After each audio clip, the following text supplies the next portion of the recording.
ka-Republic, walang Justin Brownlee, walang Scottie Thompson. Ito ang unang malaking problemang hinarap ng Barangay Ginebra bago pa man magsimula ang kanilang kampanya ngayong Governor's Cup. At sa kanilang debut game sa linggo, ang well-oiled Phoenix team ang kanilang makakasagupa. Sa pangunguna ng NBA veteran nilang import na si BJ Johnson, tumuhog na ng dalawang sunod na panalo ang LPG Masters.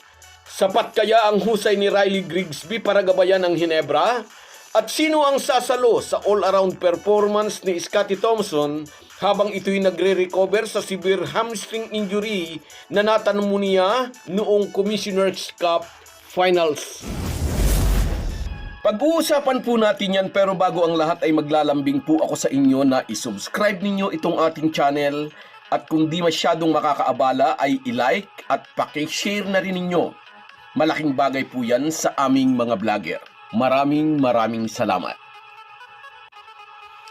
Mga ka-Republic, 6 hanggang 8 linggo. Iyan ang timetable para sa kumpletong pahinga at rehabilitasyon ni na Justin Brownlee at Scottie Thompson. Parehong lumala ang kondisyon ng dalawang Ginebra Stars sa kasagsagan ng pukpukan sa Best of 7 Final Series sa pagitan ng Ginebra at Tok-N-Tex. Pagkuway naglaro pa si Brownlee sa FIBA qualifiers laban sa New Zealand Tall Blacks. At ngayon wala sila sa pagsisimula ng Governor's Cup. Habang nagpapahinga si JB, nawalan ang Ginebra ng isang maaasahang import. Sa nakaraang conference ay nasungkit ng Ginebra resident import ang kanyang pang-apat na Best Import Award kasabay ang pag-angkin ng Jinking sa kanilang pang-16 na PBA Championship. Pampitong kampyonato naman ito ni Brownlee, pinakamarami sa lahat ng import na tumapak na sa PBA. Malaking butas din ang lilikhain ng pagkawala ni Scottie Thompson, the best rebounding guard sa PBA. For sure, mamimiss ng Ginebra ang kanyang playmaking abilities, pati na ang kanyang bilis para iharas ang offensive player ng kalaban. Sa pwesto ni Brownlee, kinuha ng Jinking si Riley Grigsby. Only 26 years old, unheard of, komento ng marami. Sino ba yan? Ayon kay Coach Tim Cone, taglay ni Grigsby ang big body. May laro sa loob pero kaya ring pumukol mula sa labas. Bata at may malapad na katawan, kaya niyang makipagbalikatan ng lakas sa pintura. Siya ang pansamantalang lunas ng Ginebra habang nagpapagaling si Justin Brownlee. Ngunit handa kaya si Grigsby sa physicality sa PBA? Marami ng import ang nakapaglaro na sa iba't ibang liga sa buong Asia at Europa ang nabigla at nagulat sa pisikal na laro dito sa bansa. Haharapin ng Ginebra ang isang mapanganib na kalaban, ang Phoenix Fuel Masters.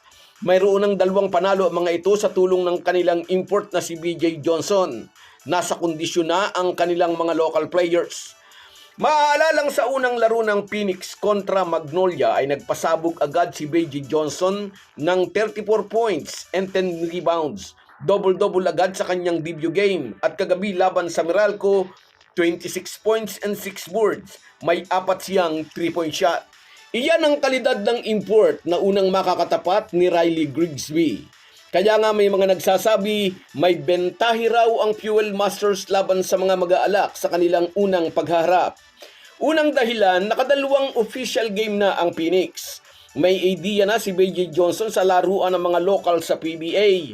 Ngunit sabi naman ng iba, may bentahi rin daw ang Ginebra.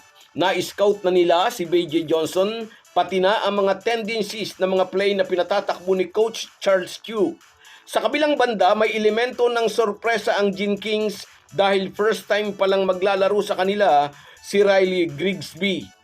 Wala pang idea ang Fuel Masters kung paano gagamitin ni Tim Cone ang bagong import ng Ginebra sa sistema ng triangle offense. Sa pagkawala pa samantala ni Scottie Thompson, maiiwan kina RJ Abarientos at Stephen Holt ang pag-o-orchestrate ng play. At habang binibigyan ng pahinga si RJ, si Nards Pinto naman ang papasok. Bukod sa pagiging facilitator, kilala rin si Pinto bilang mahusay na defender.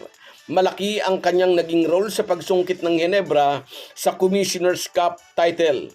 At sa frontcourt naman ng Ginebra, malaki ang maitutulong ni Ken Marcarino at Norbert Torres bilang suporta kina Japet Aguilar at Troy Rosario.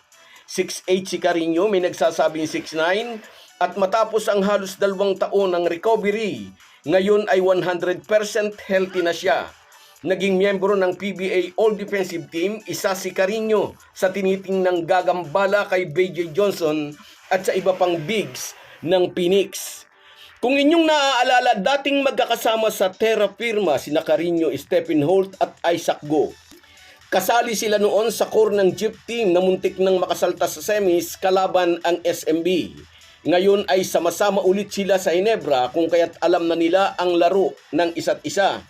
Sa conference na ito, malaki ang inaasahan sa kanilang tatlo. Ngayong magtatangka ang Gin Kings ng back-to-back championship.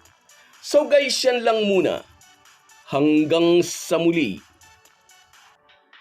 Kung wala po kayong mga viewers namin ay walang magtatagumpay na vlogger. Kaya salamat po sa inyong panunood.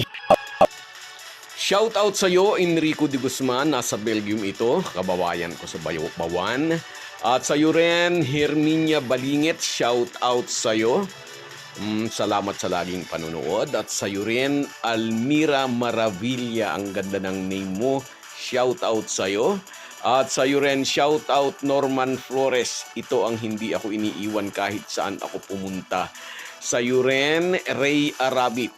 Shout out sa iyo, idol. Sana nga agad makuha ni Riley ang laro ng Ginebra. At sa iyo rin, shout out Aurora Tolentino. Na-miss daw. Salamat. At sa iyo rin, shout out Jose Rodrigo. Sana mag-gel agad. Oo nga, sana. At sa iyo rin, shout out Francis Palumayan. Shout out sa iyo, idol. At sa iyo rin, Rosemary Juan. Oo nga, namatay kasi ang father-in-law ko. Salamat sa inyong lahat.